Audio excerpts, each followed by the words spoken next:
Independent celebrant. It's my privilege to have been asked to conduct our service today to celebrate the life of Alan Wright. I therefore offer you all a very warm welcome as we unite in love and friendship to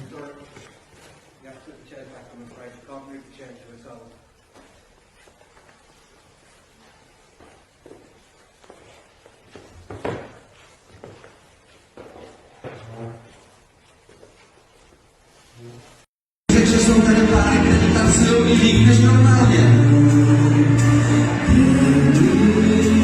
Co dla mnie koniecznie stoi ten jest nieuzdany.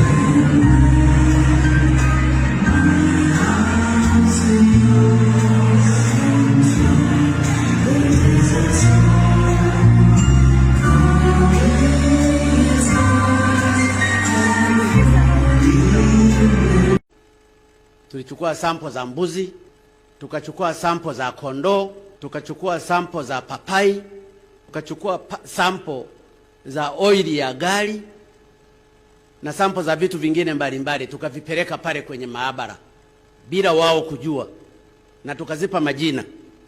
Tulipopeleka sample ya papai tukaipa jina Elizabeth Anne, miaka 26, female. Papai lile lilikuwa positive kwamba lina corona. Maana yake maji mle ndani zilizotolewa mle kwenye papai ni positive. Tulipeleka sample ya ndege Kware, imekuwa positive.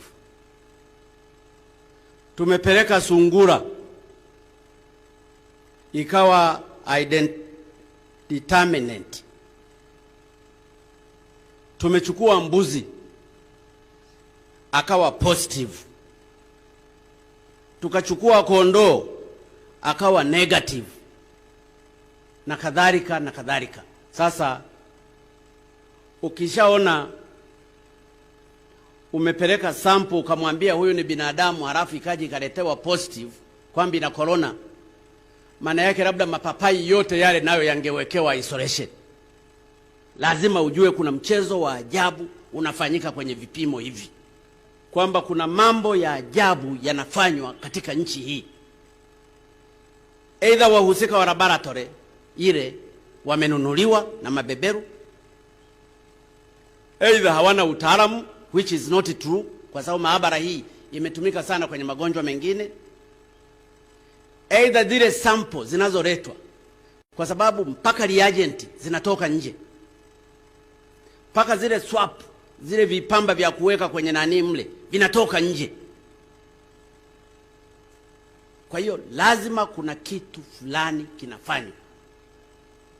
2010, they published this, Rockefeller Foundation, and here's what they're saying.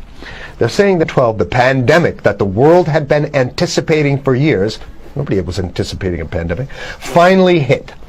The pandemic also had a deadly effect on economics. International mobility of both people and goods screeched to a halt. Which is what they want. They want a completely isolated world, right? Debilitating industries like tourism and breaking global supply chains. Well, of course they want tourism stopped because they're not in the tourism business, and they want you at home in your house in front of the TV. Then they got you, because once you watch the TV, they own your soul. Even locally. Wait a second, we're on television. I mean commercial television, let's say. National. Even locally, normally bustling shops and offices sat empty for months. Okay, so a few countries did fare better. China in particular. The Chinese government's quick imposition and enforcement of mandatory quarantine for all citizens, as well as its instant and near hermetic sealing off of all borders, saved millions of lives, stopping the spread of virus far earlier than in other countries. So the message is here is we have to look towards the Chinese, the oppressive totalitarian. Chinese regime as an example of what we need to be doing here. And of course, the ruling class here loves the Chinese regime because they have demonstrated to the ruling class the most efficient form of capitalism, which is authoritarian capitalism. So we have capitalism, but unfortunately we have this like veil. I get it. We have this veil of This is great democracy. stuff. This is very interesting. This is continue on. Okay, okay. China's government was not the only one that took extreme measures to protect its citizens from risk and exposure. During the pandemic, national leaders around the world flexed their muscles, flexed their authority, and imposed airtight rules and restrictions. You can see the agenda. Okay, no, go. Okay. From the mandatory wearing of face masks to body temperature checks at the entries to communal spaces like That's what's happening right now.